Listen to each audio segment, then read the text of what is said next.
Joe Biden has hired what has to be the single dumbest, nastiest, most dishonest, most ridiculous person he could possibly find for the very public position of White House press secretary. So the Oversight Committee's investigation was potentially a disaster for the White House, a scandal. In the depths of deception and betrayal, the shocking revelation rips through the fabric of our nation as we come face to face with the unthinkable, our president entangled in the murky depths of Hunter's case. Like a thunderclap in the darkness, the truth strikes with an undeniable force. This spring, word began to circulate in Washington that the House Oversight Committee, under its new chairman, Congressman Jamie Comer, had discovered behavior after reviewing thousands of pages of the Biden family's bank records.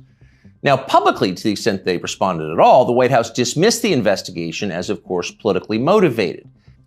By the way, Hunter Biden's whole life has been a monument to that message. Despite a decades-long drug problem and no record of legitimate achievement of any kind, Hunter Biden has managed to accumulate the highest possible academic credentials. Georgetown and Yale Law. Don't try that at home. As well as what appears to be millions and millions and millions of dollars.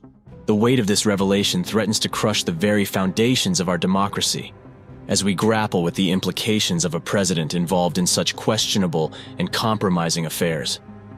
In this dark chapter of our history, trust is shattered, and doubt seeps into the hearts of the American people.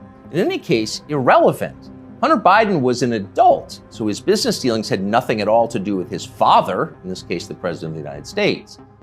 But in private, everybody understood it wasn't quite that simple. There has long been overwhelming evidence that Joe and Hunter Biden's financial lives are not separate at all, but deeply intertwined. Leaving us to question the true nature of our leadership and the moral compass of those who hold the reins of power. As the storm of scandal rages, the specter of moral compromise looms large, leaving us to wonder how deep the corruption runs, and if our democratic institutions can withstand the weight of this devastating revelation. Now it turns out among those people is our largest and most heavily armed federal law enforcement agency. That would be the FBI. The FBI is not allowed to insert itself into domestic politics. That would violate the U.S. Constitution. It is completely illegal.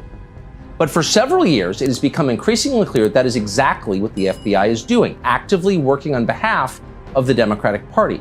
In the wake of this seismic revelation, the nation stands at a crossroads, its trust shaken to the core, as we grapple with the realization that our president's involvement in Hunter's case has stained the sanctity of the office and forever altered our perception of those in power.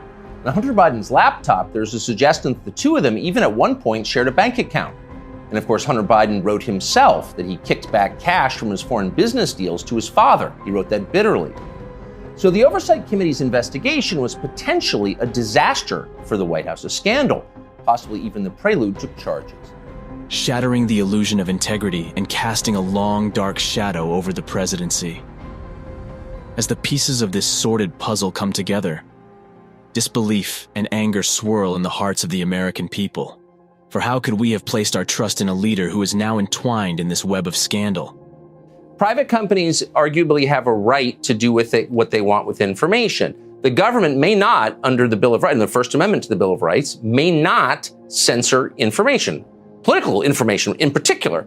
And that's exactly what you had here. We have seen evidence, proof of the fact that the FBI and then the Biden campaign and now the Biden administration pressured social media companies, Twitter in this case, to withhold relevant facts from the public on the basis of which people might cast their votes. So if that's not an attack on democracy, I don't know how we're defining attack on democracy. You can't have a democracy without the free flow of information. If I don't know the facts about the candidates, I can't vote for them in an informed way. I can't have a democracy. And they prevented the rest of us from knowing things. They did it in secret, and once again, they did it illegally in contravention of the First Amendment. It could not be clearer. Most miraculous of all, Hunter Biden somehow escaped a FARA charge. FARA is the Foreign Agent Registration Act, and it is exactly what its name suggests. Under federal law, if you are acting as an agent of a foreign nation in Washington, you are required to register with our government to let everybody know. Well, for decades, pretty much nobody in Washington did register under FARA, and precisely no one was ever prosecuted for it. No one. But starting several years ago, the Justice Department began sending people to prison on FARA violations. The official explanation was, we're cracking down on foreign influence in Washington. And of course, privately, everyone in Washington laughed. They knew that was absurd. In fact, it's the opposite of the truth. Foreign powers have never had more power in Washington. Their agents are everywhere, in every federal agency and throughout business, down to and including in executive positions at various social media companies. The Biden administration knows all of this, and it's not a problem. In fact, it's their policy. From the administration's perspective, the concerns and the demands of, say, the Chinese government, or particularly the UK government, are far more important than the needs of American voters. We're cracking down on foreign influence. Please. The point, the only point of enforcing FARA after decades of ignoring it, is to harass and imprison high-profile political opponents. Trump donor Elliot Broidy pled to a FARA violation a few years ago. So did Trump campaign manager, famously Paul Manafort. He went to prison. Last year, the DOJ went after Trump confidant Steve Wynn under FARA. But in the end, the Biden administration overreached so comically that the whole thing was thrown out by a judge. But they tried.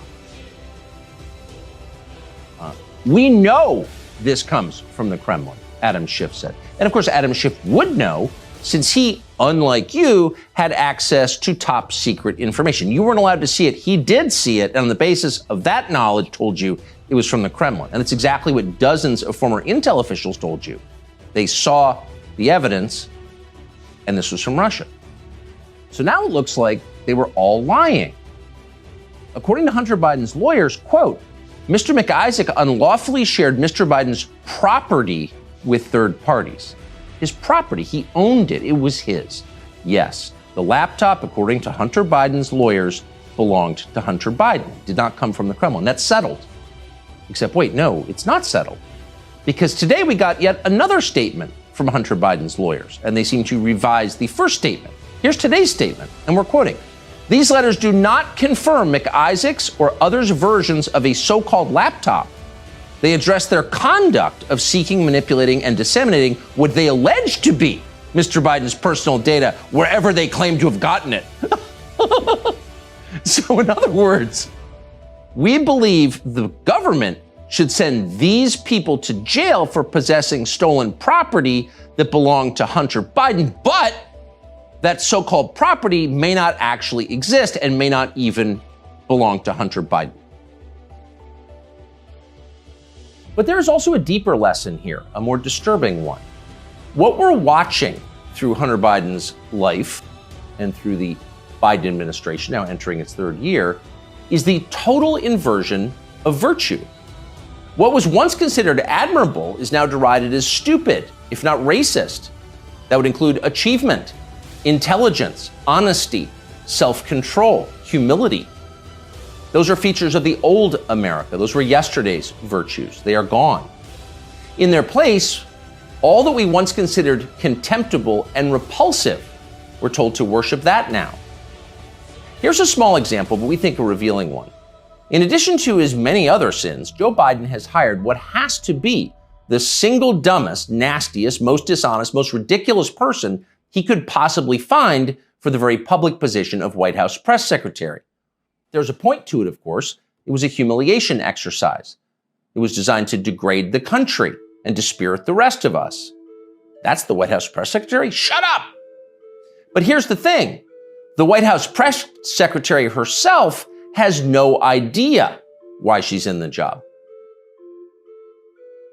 Zuckerberg was asked, why did you censor the story about Hunter Biden's laptop? And he said, some folks from the FBI came to us and indicated there was about to be a dump of Russian propaganda.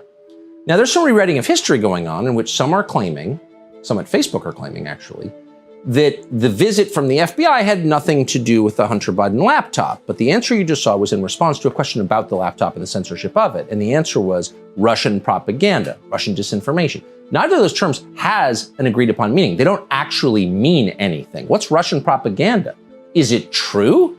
That should be the only question that any news or information company, including Facebook, ever asked. Is it true? Truth is the defense.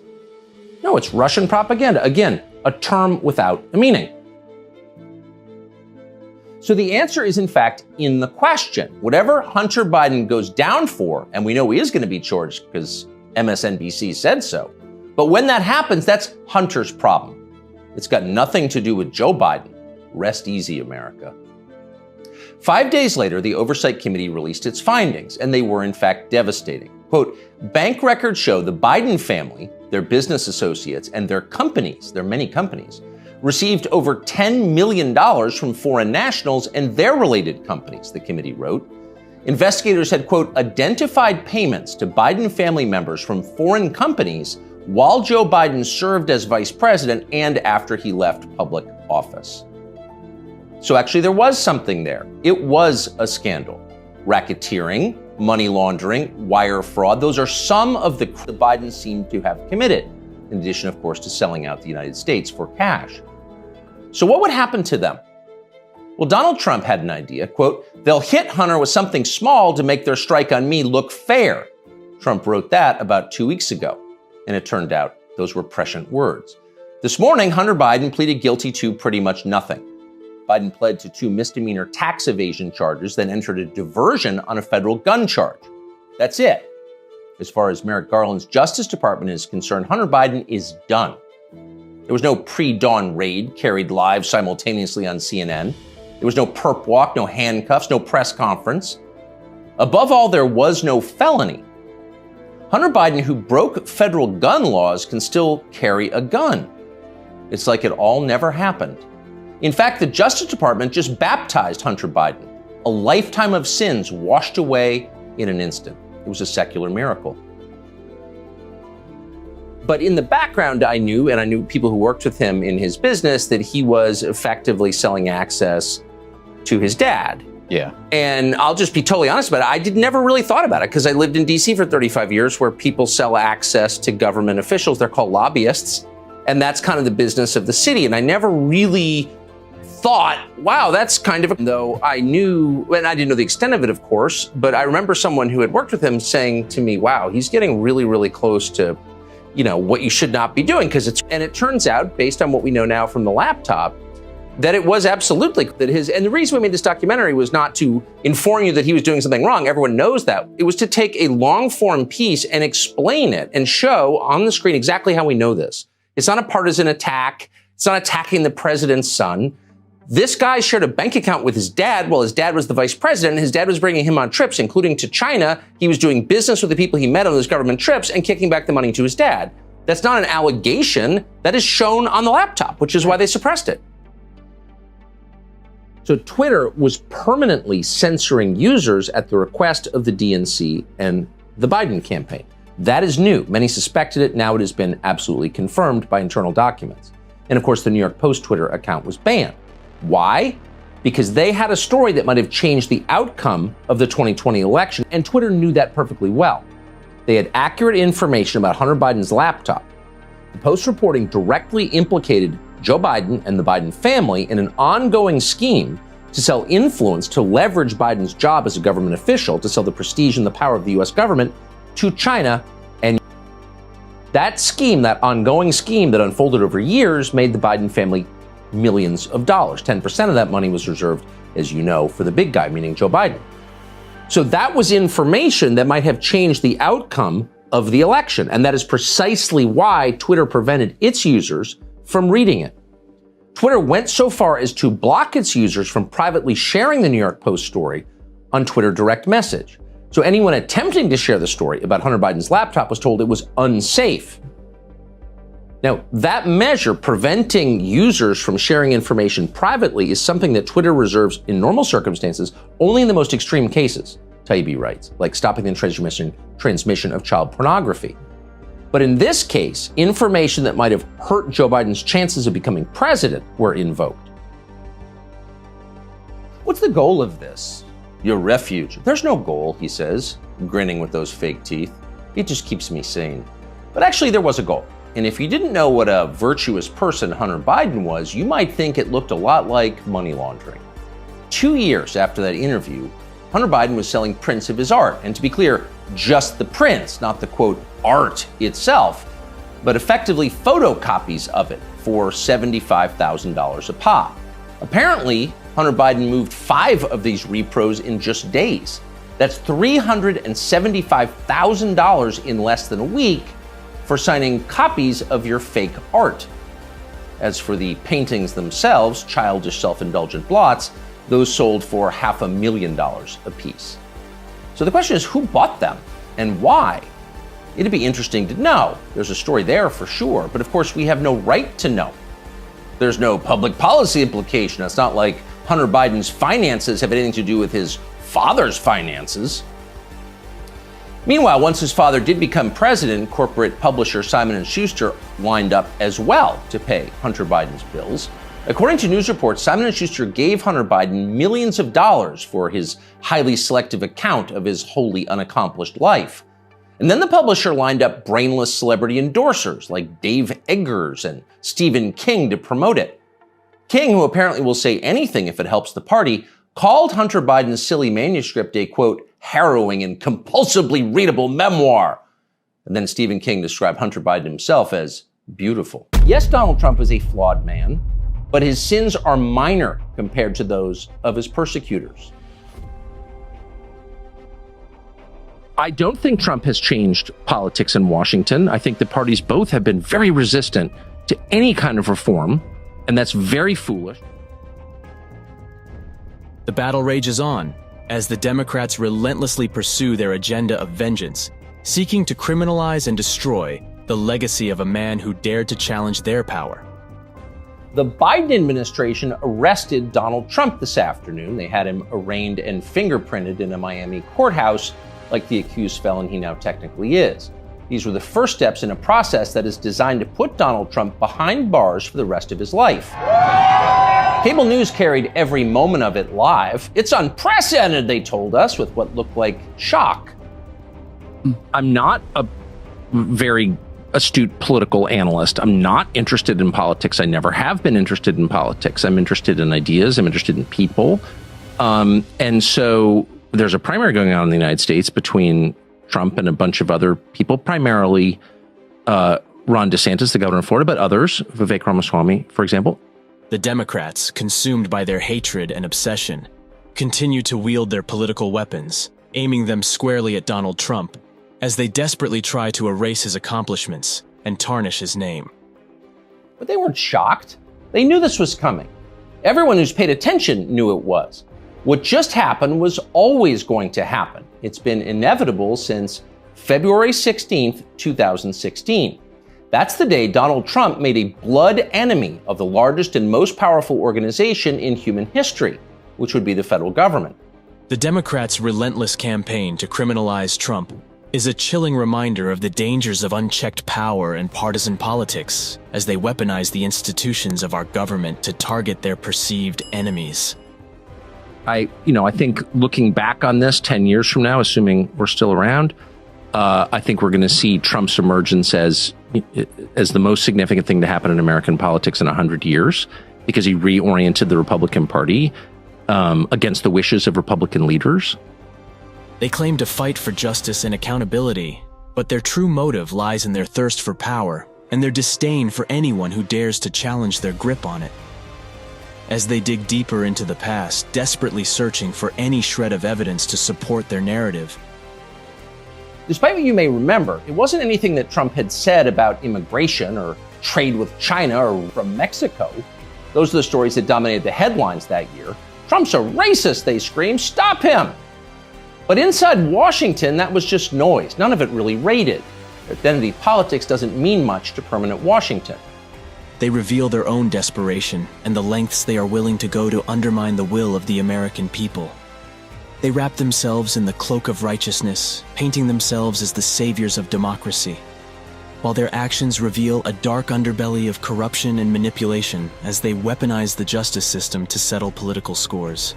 Hey, Donald Trump, as you no doubt know, was arraigned in a Manhattan court today. The former president is back in Florida at this hour and scheduled to speak in just a moment from Mar-a-Lago. This feels significant, so we're going to take his remarks live as soon as they begin.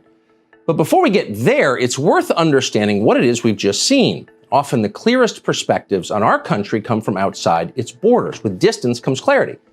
So with that in mind, here is Salvadoran President Nayib Bukele on Twitter today. Quote, "Think what you want about former President Trump and the reasons he's being indicted," Bukele wrote.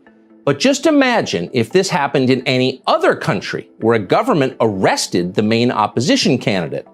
The United States' ability to use, quote, democracy as foreign policy is gone." Thousands of miles from New York City, in the heart of Central America, it is very obvious what just happened at that Manhattan courthouse. It's obvious to many Democrats, too. In their quest for retribution, they trample over the principles of justice and fairness, manipulating the legal system to paint a picture of guilt where there is none, twisting facts and distorting reality to fit their narrative. Trump was charged because he is planning to challenge Joe Biden in the upcoming presidential election. It's really that simple. If Donald Trump had retired in 2020, would he have been arraigned today? Of course not. Top Democrats know that. Some effectively admit it. The liberal blog Politico this morning ran a piece describing what it called President Joe Biden's most senior advisors, predicting that Trump will be the Republican nominee, and because he has now been charged with, he will lose the general election. Thanks to this case, the Biden White House believes that swing voters, the critical voters in a presidential election, are, quote, now permanently out of Trump's reach. And just to make certain that swing voters never fall within Trump's reach, Donald Trump is scheduled to be back in court in New York with the accompanying media circus just weeks before the first Republican primary. This is the boldest election interference ever attempted in this country's history. Mike Pompeo knows that's a lie. He spent his entire life in Washington. Washington is a city where internal memos about Labor Day are classified because everything is classified. Your government has classified more than 1 billion federal documents, most of them boring and pointless and a danger to no one, and locked them away in secret where you can't see them because you may be an American citizen, but not really, and therefore you don't have the necessary clearances to know what's going on. And by the way, none of this is done in order to make America safer, any more than restrictions were designed to keep you healthy. No, it's a caste system. That's the point. And you're the untouchable in this hierarchy. Mike Pompeo knows that. Everybody who works in Washington knows that. How many secret documents do you think Dick Cheney took home with him while he was running the Iraq War? How many did his wife read? She never had a clearance. We'll never know the answer because there is no chance Dick Cheney will ever be investigated or his staffers will be told to wear wires in his presence. He will never be indicted for this. Of course not. Dick Cheney is a neocon. Donald Trump is not. Dick Cheney supports war with Russia. Trump does not. That's the difference. The rest is just a distraction. The prosecution of Donald Trump is transparently political. He's literally Joe Biden's main political opponent. He's polling over 60% among Republican voters right now. So Joe Biden is doing what no president has ever dared to do. He's using law enforcement to lock up his chief rival. That's happening right now. Anyone who denies it's happening is lying to you. But actually, it's worse than that. Trump's prosecution isn't just political, it's ideological. Nobody with Trump's views is allowed to have power in this country. Criticize our wars and you're disqualified. If you keep it up, we'll send you to prison. That's the message Washington is sending. Not just the Democratic Party is sending, but both parties are sending. Like so many Republicans, for example, the supposedly conservative governor of Texas, Greg Abbott, spent yesterday totally ignoring the destruction of the American justice system. But when I think about Trump right now, so it's July of 2023, I'm struck by his foreign policy views. Trump is the only person with stature in the Republican Party, really, who's saying, wait a second, why are we supporting an endless war in Ukraine? And that, leaving aside whether Trump's going to get the nomination or get elected president or would be a good president, I can't even assess that. All I can say at this point is I'm so grateful that he has that position. He's right. And everyone in Washington's wrong. Everyone. And Trump is right on that question. And it's a big question. That war is reshaping the world. It's reshaping the economy of the world. It's reshaping populations. I was just in Romania last week, which is, of course, shares a border with. the refugees in that region, the number of people in that war, I mean, Europe will never be the same because of this war. And it really matters. And Trump alone among popular figures in both parties understands that, and I'm grateful for it. Whether he gets the nomination or gets elected, words really matter. Saying something true out loud matters. And he is saying true things about, and God bless him. That's how I feel. And if you doubt that, if you think it's maybe on the level, then we suggest you look carefully at the indictment that was unveiled today. Donald Trump, as you probably heard, has been charged with 34 separate.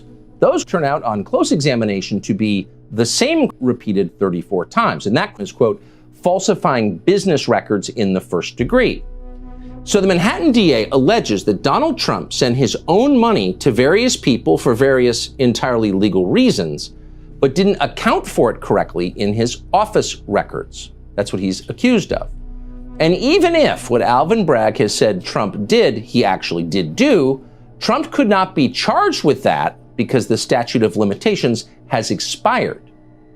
So the question is, how did Alvin Bragg drag Donald Trump into court today? Well, he did it by claiming that Trump falsified business records as a means of violating some other, much more serious law.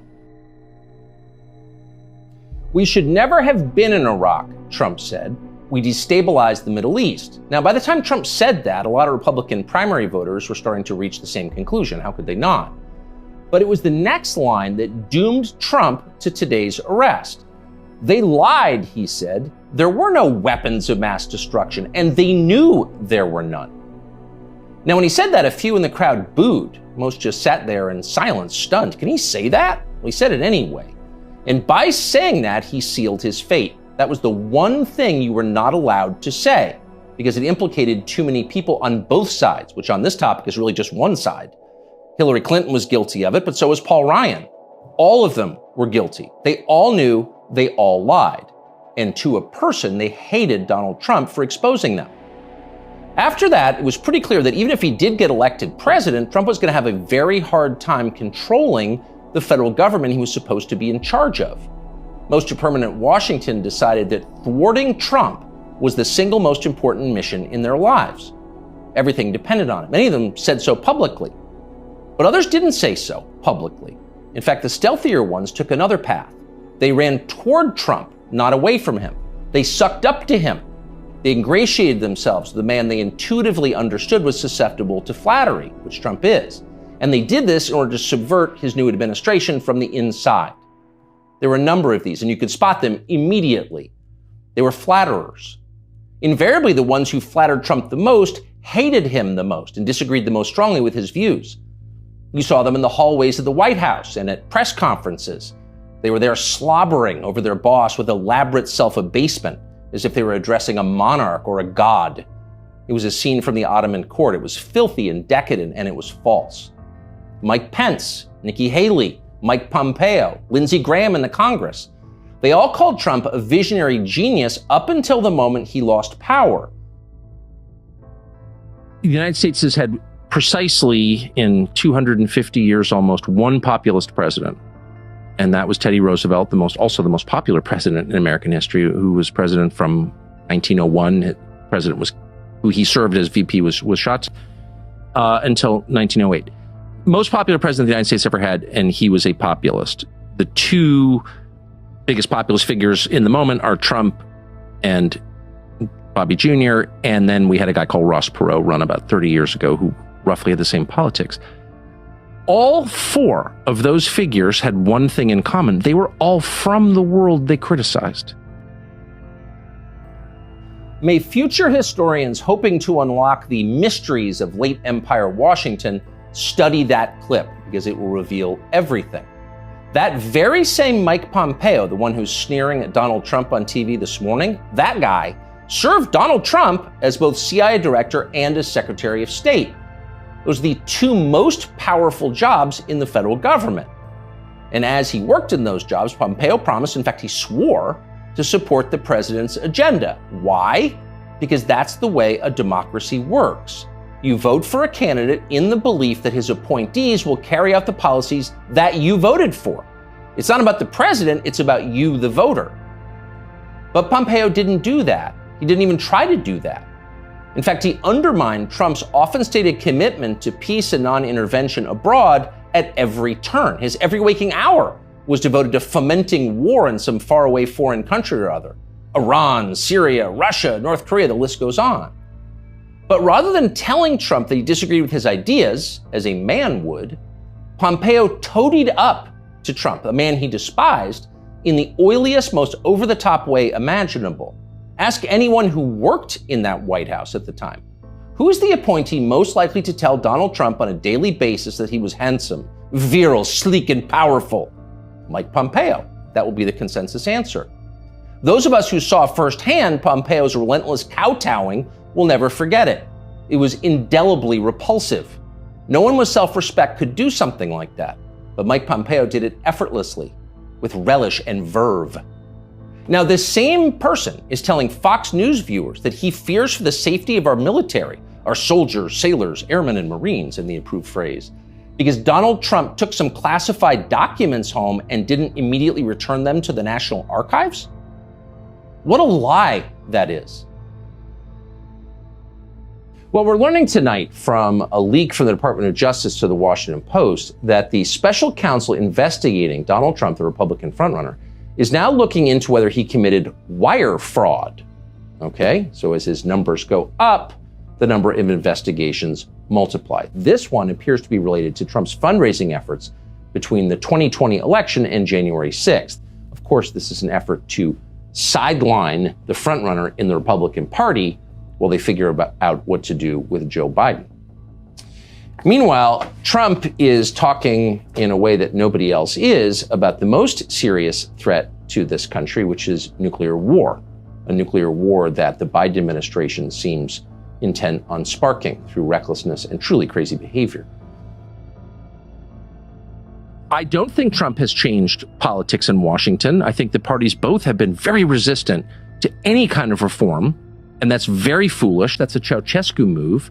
You see things changing around you and you can't metabolize it. You can't sort of change with the moment. And then you meet a bad end when you become that rigid. Whatever else you say about him, Trump is the one guy with an actual shot at becoming president who dissents from Washington's long-standing pointless war agenda. And for that one fact, they're trying to take Trump out before you can vote for him. And that should upset you more than anything that's happened in American politics in your lifetime. Even if you don't plan to vote for Donald Trump, even if you would before voting for Donald Trump, which is your right and a lot of good people feel that way, even still, the destruction of our democracy, which is the right of voters to support any candidate they want, even candidates who don't want war with Russia, the destruction of that should keep you up at night. Yes, Donald Trump is a flawed man, but his sins are minor compared to those of his persecutors. In this life, we don't get to choose our martyrs. We can only choose our principles, and America's are at stake. One by one, with increasing speed, our old taboos have been struck down. Those that remain have lost their moral force. Controlling the guns would be a top priority for you if you ever wanted to go dictatorial, if you wanted to be baby doc. The border crisis, a festering wound that haunts our nation, reveals a shocking truth that shatters the illusion of security and leaves us gasping for answers in the face of a government's negligence. Let's say you wanted to control a country. How would you start? Well, you'd want to make sure you had the complete obedience of everybody inside your borders who was authorized to use force. You would start with the military, and then federal law enforcement, then move your way down ultimately to agencies like the IRS. What they're not doing is moving those illegal migrants to Aspen or Northwest DC or Martha's Vineyard. Of course not. They're moving them to where you live and to places that didn't vote for Joe Biden. Of course. What is Joe Biden's response to this, which is happening, that's factual? Well, he just lied about it. The veil of deception is lifted, exposing the dire consequences of failed policies and a lack of political will, as drug cartels and criminal organizations exploit the porous border. A few weeks ago, a driver for a charter bus company reached out to reporters at Fox 17 in Nashville. She'd been told not to speak to the media, but she did it anyway. Why? because what she was seeing every day on the job was so strange, so without precedent in her 20-year career as a driver, that she felt she had to tell the public about it. Flooding our communities with drugs, violence, and human suffering. The collusion of silence and denial perpetuates the crisis, as politicians and media elites refuse to acknowledge the truth. Controlling the guns would be a top priority for you if you ever wanted to go dictatorial, if you wanted to be baby doc. But let's say you had deeper ambitions. Let's say you wanted the power not simply to control people's behavior, but to control how they think, not just their bodies, but their minds, as a god would. Leaving the American people betrayed and abandoned in the face of this mounting catastrophe. We are witnesses to a slow-motion disaster as the border crisis engulfs our nation, threatening our national security, straining our resources, and undermining the fabric of our society. So we checked the numbers because we felt obligated to do that. During this fiscal year, which began in October, more than 1 million migrants have been apprehended along our border with Mexico. Those are just the ones that have been stopped. Most of them just kept going, of course. A year earlier, that number was 129,000. So you can see that's quite an increase. The shockwaves of the border crisis reverberate through our communities as crime rates soar, schools are overwhelmed, and the social fabric frays under the weight of an unchecked influx of illegal immigrants. A taboo is something that by popular consensus is not allowed. A taboo may not be illegal, but it doesn't need to be. Over time, social prohibitions are more powerful and more enduring than laws. Societies are defined by what they will not permit, as are famously religions. Behind the carefully crafted narratives and political posturing lies a harsh reality of chaos and lawlessness as our borders become a battleground, where human lives are discarded and our sovereignty hangs by a thread. Thank you for saying that about the 100,000 Americans, mostly young people, mostly not in the cities, dying every year. So that's hundreds of thousands just in the last several years. Why? And you said we should build the wall that was started and then dismantled. Why not build a human wall with, say, the reservists who were called up to go defend you? Why wouldn't they be defending our border? Starting this April, the bus driver said, government agents began instructing her to pick up busloads of migrant children, foreign nationals from Guatemala, Mexico, Honduras, etc. The driver wasn't given any information beyond that. She was just told to take those children deep into the interior of the United States, away from the border, and do it as quickly as possible. Quote, there have been some drop-offs in Nashville, some in Knoxville, some in Chattanooga, a couple in Atlanta, the driver said. That's just as far as I go. Then the children continue on further. Another source familiar with what's going on told Fox 17 that some of these foreign nationals were taken as far away as New York and Chicago and Miami. But there's a problem. If you're trying to change the population of a country without the people who already live there finding out, it's tough to do it with buses. Because when you pull a bus packed with illegal migrants from a foreign country, without the proper ID, without the right to be in this country at all, people tend to notice. So the Biden administration came up with a different plan. Quote, now they're flying the kids because the buses were easier to videotape going down the highway. Ask yourself, by the way, since we've been talking a lot about democracy in this country, everything is a threat to democracy. If you change the population of a country without the consent of the people who live there, is that democracy? Doesn't that country belong to the people who live there? It's their country. That's what democracy is. But what if a small number of hardened ideologues decided to take it away from those people and give it to foreign nationals? That would not be democracy. So would the current behavior of our politicians. As recently as the 1992 presidential campaign, adultery was considered disqualifying for anyone seeking higher office. Bill Clinton was very nearly derailed in the New Hampshire primary by his affair with Jennifer Flowers. Clinton went to elaborate lengths to lie about the relationship because he had no choice. But he was the last presidential candidate who had to meet this standard. By 2008, it was obvious to anybody who was paying attention that Barack Obama had a strange and highly creepy personal life. Yet nobody ever asked him about it. By that point, a leader's behavior within his own marriage, the core relationship of his life, had been declared irrelevant. It was Barack Obama's business, not yours. One by one, with increasing speed, our old taboos have been struck down. Those that remain have lost their moral force. Stealing, flaunting your wealth, striking women, smoking on the street, shameless public hypocrisy, taking other people's money for not working. All of these things used to be considered unacceptable in America, not anymore. So it probably shouldn't surprise us that the greatest taboo of all is teetering on the edge of acceptability. Well, you probably have the sense that things are out of control on our southern border and have been since Joe Biden was sworn in as president. And you're absolutely right, it's worse than you imagine.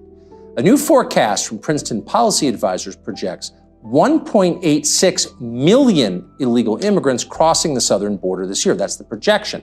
That'd make this the worst year on record, and of course it would completely change the United States forever. That's more people than many states have, many states. Now, how are those migrants getting here? Well, they're walking across, they're flying from countries all over the world in order to do that, and then the Biden administration, in many cases, is transporting them to other parts of the country using the US military, using Air Force bases. How is this not the biggest story in the country? You're changing the population of America without the consent of Americans. You're doing it secretly on a huge scale, and no one's noticing? 6 months after Inauguration Day, the borders are more open than ever. And it tells you everything you need to know about how the Biden administration approaches immigration. They're not going to stop the flow of illegal migrants across our southern border. No. Instead, they give those migrants free transportation to anywhere in the United States that they choose. And when you notice that they're doing it, they don't stop. They just find a different way to do it, a new method of transportation. How is this not an invasion? That's exactly what it is. And it's being abetted by the Biden administration. Here are the numbers. In May of last year, a total of 24,000 people were encountered by authorities at the southwestern land border. In May of this year, that number had risen to 180,000. 180,000 people. That's the equivalent of the entire city of Chattanooga, Tennessee, showing up at the southern border every single month. And we're not cherry picking data, by the way. That's true every month. Last April, for example, 17,000 people showed up at the southern border. This April, the number was 178,000. It's that kind of increase, dramatic to the point that your eyes pop open, every month of this year since Joe Biden became president. In all, the number of illegal immigrants crossing the U.S.-Mexico border this fiscal year is already at its highest level since 2006, with 4 months still uncounted. The emphasis we place, the value we place on territorial integrity, borders, sovereignty, the right to determine who comes into your country and when. That's the word from Kamala Harris, the lifelong open borders activist. So how should Putin handle this? Well, Putin had a better imagination. Apparently he doesn't. He'd paint the Russian tanks now massed on the border with the slogan, "No person is illegal." What would Kamala Harris say to that? On what grounds would she tell Russians who just want a better life with their families that they can't come to you? If the Russians just quoted Emma Lazarus, Kamala Harris would have to back off and support them and their voting rights in Europe. But unfortunately for them, the Russians are just too literal for this. When they invade a country, they just go ahead and call it an invasion. But you still have to wonder, invasion or not, why is any of this a profound concern of ours? Why would you even consider risking American lives or sending billions of dollars to stop it? There are multiple borders wars underway around the world. There are multiple, just on the continent of Africa right now. There always have been. Many are dying in those wars.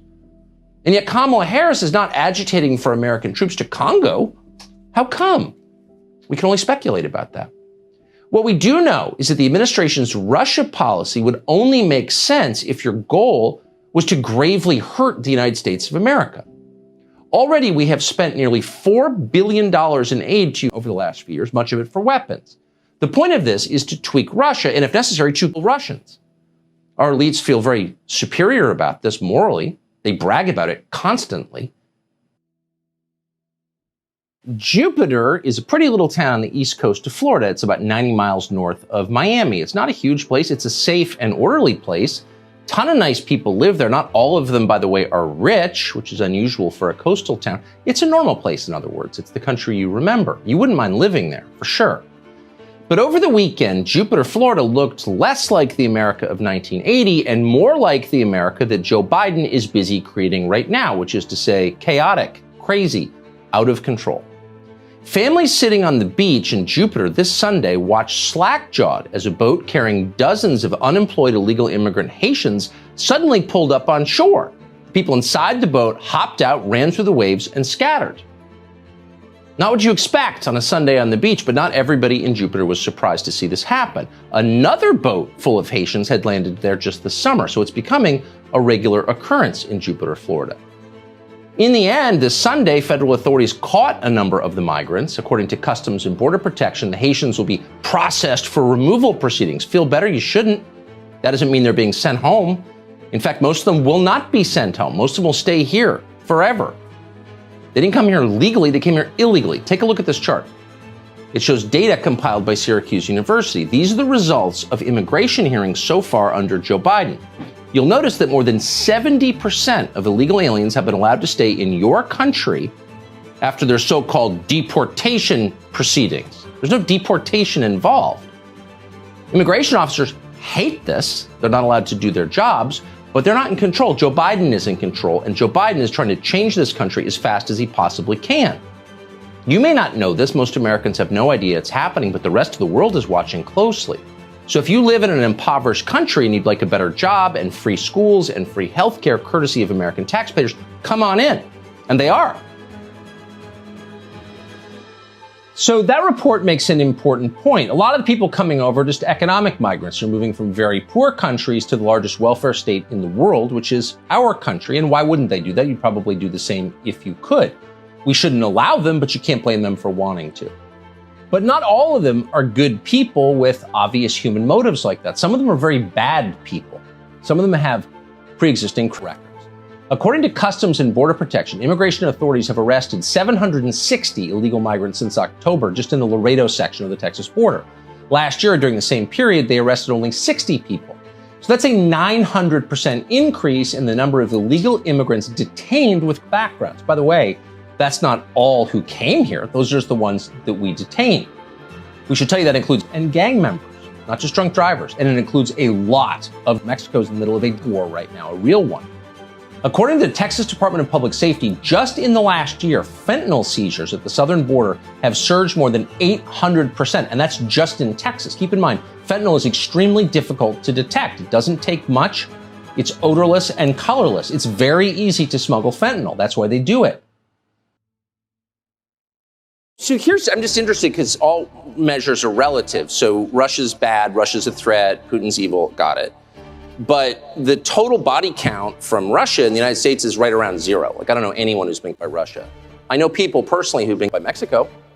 The government of Mexico allows fentanyl to be made in its country and to come over our border. Yes. And remittances from Mexico are a huge part of their economy. The Mexican government is party to the hundreds of thousands of Americans. So why is Mexico less of a threat than Russia? This is totally crazy in third world. You're not supposed to mention it. They've racialized everything, so you can't say anything. Most Republicans have been intimidated into silence. They don't want to be called names. But the truth is, nothing like this has ever happened in the United States, and it's important for two reasons. The first is the rule of law. Remember that? So there are people right now still being held in solitary confinement because they trespassed in a building that technically they own. It's called the Capitol of the United States. And they're still there. They're still in jail. But millions of foreign nationals just walk in, ignoring our laws completely, and that's totally cool because equity or something? How can anybody respect the laws of the United States when they are being ignored by the people in charge of enforcing them? There's a massive cost to that. And here's the second point to make. You cannot overstate the scale of demographic change underway right now in the United States. It's a direct assault on our democracy. Democracy is the process by which the population elects its representatives. If you change the population, you dilute the political power of the people who already live there. This is an assault on democracy. At what scale? Here's an example. Customs and Border Protection caught more than 170,000 foreign nationals crossing into our country from Mexico last month. How many people is that? Well, that's the equivalent of the entire population of Knoxville, Tennessee, in a single month. That's a record, but it's happening every month after month, under Joe Biden. You don't have the right to fight back. You may not defend yourself. You must take whatever he gives you, because thugs have more rights than you do. You lose the right to self-defense when you're the one who brought the gun. Now, legally, that is nonsense. It's insane. In a nation once defined by freedom, Tucker Carlson's powerful voice rings out, a clarion call for justice and preservation of one's most fundamental right, the right of self-defense. It used to be, before liberals embraced authoritarianism, that they would talk a lot about rights. Your right, my right, everything was a right to health care, Miranda rights. You can debate whether those are rights or not. But if you're talking about rights, you at some point want to identify the most basic human right of all. What is that? Well, of course, it's the right of self-defense. That's the essential right upon which all other rights depend. If you can't defend yourself, you can't defend your family and your property, you don't have any rights at all. You're a slave, by definition. So you may be wondering, in this moment of creeping authoritarianism, how is the right to self-defense doing in our country? We could give some kind of long lecture, but instead, how about some examples? Consider 2 shootings that took place at gas stations in the past year in the United States. The first shooting occurred around 2 p.m. on October 6th in the state of Missouri. A 23-year-old felon called Javon Taylor, who had a long criminal record, convictions for armed robbery, for example, began threatening a female clerk, apparently because the gas station didn't carry the kind of cigars that he wanted. That's when an off-duty fireman called Anthony Santee, who was inside, decided to step in. He told Javon Taylor to leave the store. Well, in response to that, Taylor began threatening him and then ran toward his SUV outside. Santee followed him outside because he suspected that Javon Taylor would retrieve a gun from the car, and that's exactly what he did. Javon Taylor pulled an illegal handgun with an extended magazine from his SUV. Santee, not wanting to get shot, put Taylor in a headlock, and that's when Javon Taylor handed the gun to his girlfriend, and his girlfriend shot the unarmed fireman in the back, killing him. It was an execution. It's not a close call. The footage is online. We're not going to show it to you because it's awful, but if you have any doubt, you can watch it. So there's no debate about what happened here. And yet the local social justice DA, Jean Peters Baker, refused to press charges against the person who killed the firefighter. With each word, Carlson paints a vivid picture of a chilling reality where criminals rejoice, emboldened by a society teetering on the edge of chaos, stripped of its ability to protect itself. Now, why? Well, there may have been a political component, and we know that because online, BLM activists immediately celebrated the killing on racial grounds. Javon Taylor was black, Anthony Santee was white. That was enough for them. They're glad he's dead. Now consider the second gas station shooting. This one happened just before midnight, less than a month ago in Austin, Texas. An armed man with a long criminal record called Marquise Demps walked into a Shell station and became violent.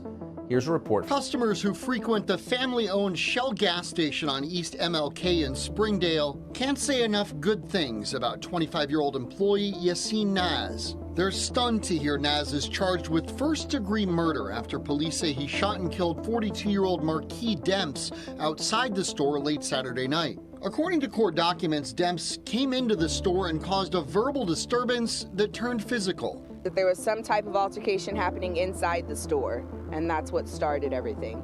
Demps waving a knife at the workers, so Naz grabbed a gun, telling him to leave.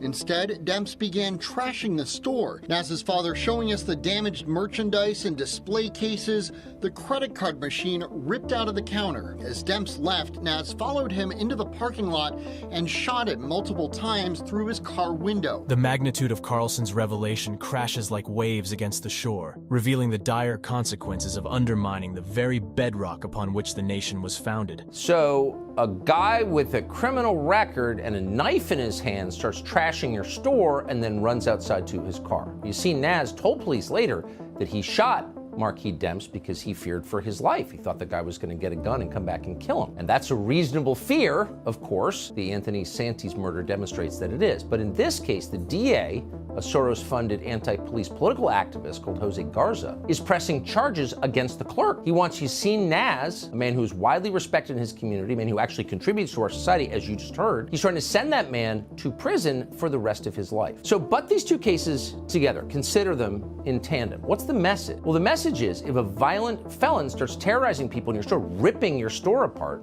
on which you rely for your livelihood, you can't do anything. If he goes back to his car to get a gun, you have to let it happen. So get shot or go to jail for the rest of your life. Those are your choices, which of course are not really choices at all. And these are not isolated cases that we cherry pick to make some polemical point. It's happening everywhere. We saw it happen to Jose Alba last summer in New York. He's the bodega clerk that prosecutors sent to Rikers Island on a murder charge because he fought back when a thug, another convicted felon, attacked him with his girlfriend in the store. Now, that charge was ultimately dropped after the public flipped out because it was so unfair, but Alba left this country for the Dominican Republic because he saw where things are going. Self-defense, the cornerstone of all freedoms, without which you cannot be free. You are owned. Self-defense is becoming illegal, in effect, in a lot of places. And not just in very liberal places like New York City, even in states with some of the strongest self-defense laws on the books. Arizona, for example, allows residents to shoot trespassers on their property. So 73-year-old George Allen Kelly lived right on the border. Now, you may have heard that Joe Biden opened the border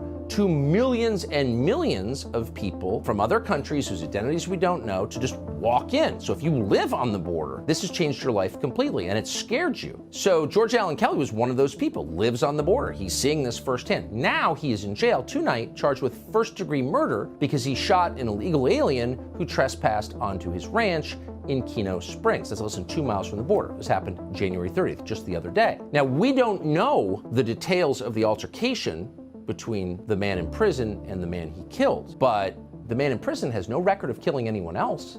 He's not a convicted felon. He does not have a violent history. The man he killed was an illegal migrant called Gabriel Cuen Butima, and he was deported several times from the United States, but let back in. We're not attacking him, just noting him. That's true. So George Allen Kelly apparently felt threatened and shot that illegal migrant, but prosecutors did not give him the benefit of the doubt. They instantly charged him with first-degree murder. So here he is, George Allen Kelly. This is the guy who, according to Arizona authorities, is a dangerous risk to public safety who must spend the rest of his life in prison. Assess, does he seem dangerous to you? I noticed coming in, Your Honor, my wife is present in the court. May I ask her to make an appointment for audio-visual conference, and I've not been able to talk to her or anyone. So that's something that has to be discussed with the detention facility downstairs. So that conversation would have to be had with them, sir, okay? So if your wife wants to have communication with you, she can go to the sheriff's office and they can go ahead and make the proper accommodations that they need to make. I appreciate you giving that instruction. This is an elderly man who can barely walk, who has never been convicted of a violent crime, and he's being treated like a child by some disembodied voice from some fascist. That's what you just saw. Now, the judge in this case is called Emilio Velasquez. Now, who's Emilio Velasquez? He's a judge. He doesn't even have a law degree. He's not a lawyer, and yet he's a judge. He's an elected politician. And he is allowing the prosecution of an American citizen who exercised his rights under Arizona law and his most basic human right, which is if someone comes onto your property and you feel threatened by it, you have a right to defend yourself by force, period. Velasquez does not acknowledge that right. And so he set the bail for this elderly man whose wife is living alone in their home right near the border at $1 million. So news of this case, obviously, traveled past Arizona, and people were justly outraged by what is being done to this man. So people tried to raise money to pay that bail on GoFundMe, but GoFundMe wouldn't allow that. This elderly man rotting in jail while his wife lives alone on a border that the Democratic Party has kept open. You can't raise money for his bail. They shut down, GoFundMe shut down the effort to raise bail for this guy. Now, of course, you can raise money for BLM as they burn our country down to make sure Donald Trump is not reelected, but you're not allowed to raise money for people who are being held on $1 million bail on first-degree murder charges for defending their own property along an open border. True insanity, and a danger to all of us. Even in Texas, which in some places is still a free state, self-defense is slowly becoming illegal. A few weeks ago, a thug walked into a taco shop holding what looked to be a gun, scared the hell out of everybody inside and stole their money. He pointed this gun, turned out to be fake, at several customers. How would you feel if you were there in the restaurant and some lunatic with a gun starts shoving the barrel in people's faces and stealing their money? Well, one brave man stood up and eliminated the threat. Here it is. A man wearing a mask and gloves inside the taqueria around 11:30 Thursday night, pointing what looks like a gun at customers while demanding money. As some hide and throw cash, this man takes action just as the robber heads to the door, still with his gun drawn. Picked up the money, turned around and left, and that's when the customer got up and shot him. The shooter angry, realizing the robber's gun is plastic. Returning the stolen money to customers, taking a sip of his drink, and leaving before police arrive. So it'd be interesting, and we should do this, play that video for the entire country, and let's have a national referendum on what ought to happen to the man who shot the armed robber. You're eating with your family in a restaurant, some lunatic in a mask comes in and shoves a gun in your face, which you think is a gun, and steals your money. And somebody stands up and shoots him back. What percentage of Americans think that guy should go to jail? right around zero, probably. But Houston police, along with the county district attorney, are putting that man in front of a grand jury to send him to prison. They're saying he shot the criminal one too many times. It's not hard to see why people are making sure they're putting down violent thugs. If they don't, they'll get out of jail and start terrorizing more people. That is happening everywhere. It just happened in Tupelo, Mississippi in September. Mississippi's a state controlled by Republicans, but politicians in Mississippi started letting felons out on parole, and that would include a man called Chris Copeland, who's 26.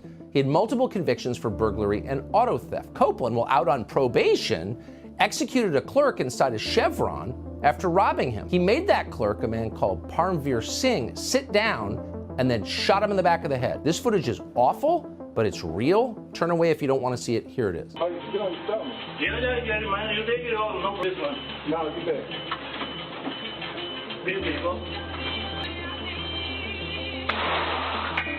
Just executed him. So politicians can feel like good and virtuous people by giving a second chance to felons. And by the way, felons do deserve a second chance. Not everyone in prison deserves to be there. But when you let people out wholesale and then don't keep track of them, just expect the best, you're gonna let psychopaths like Chris Copeland into the general population, and they're gonna execute store clerks, who are the last people who deserve to be executed. They're working for like $8 an hour to sell you lotto tickets. Meanwhile, people who defend themselves against criminals get the maximum possible sentence. The government gets to defend itself with bodyguards. Politicians have tons of bodyguards you pay for. Congress is so afraid of the people they govern, they built a wall around the Capitol this week, but you can't fight back. And we began to see this accelerate in 2020 during the BLM riot. So a BLM mob broke the gate into Mark and Patricia McCloskey's property in St. Louis. They were having dinner. All of a sudden, the mob shows up. And so in response, they did what you would do if you were awake. You grab your firearms. You don't shoot anybody, back off. Those firearms were lawfully owned. They were on their property, as was the mob. Here's what it looked like.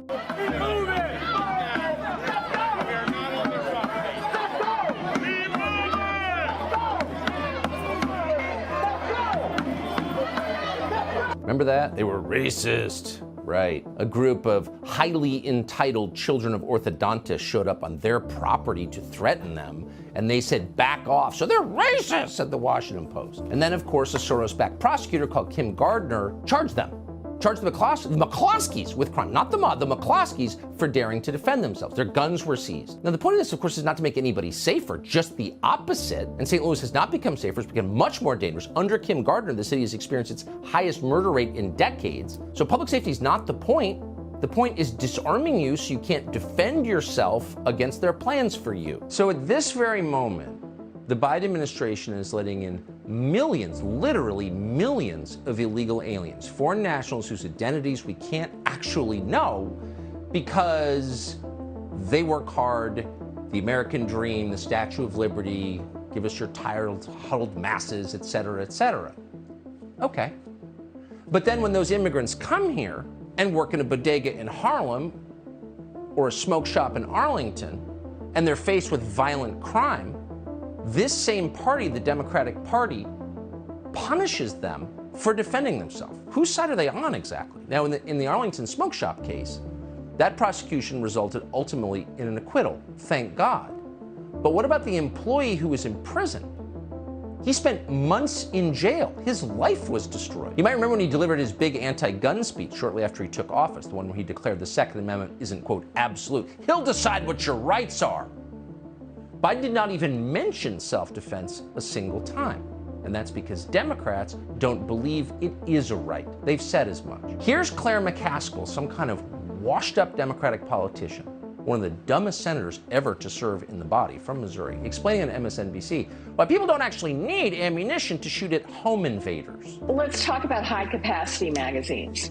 Let's talk about zeroing in on the type of weapons and these magazines that are designed only for one thing, Joe. And you've talked about it over and over again. That's to kill people quickly. To kill people quickly.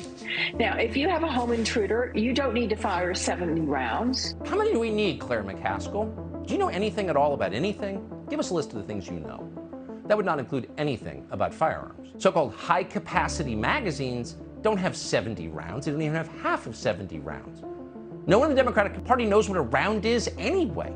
Here's Dick Durbin claiming that people are walking around with clips with multiple pieces of ammunition. Watch the ignorance on display. Go beyond any understanding that I can offer as to why in the world individuals have to purchase and own a gun that was made for military purposes.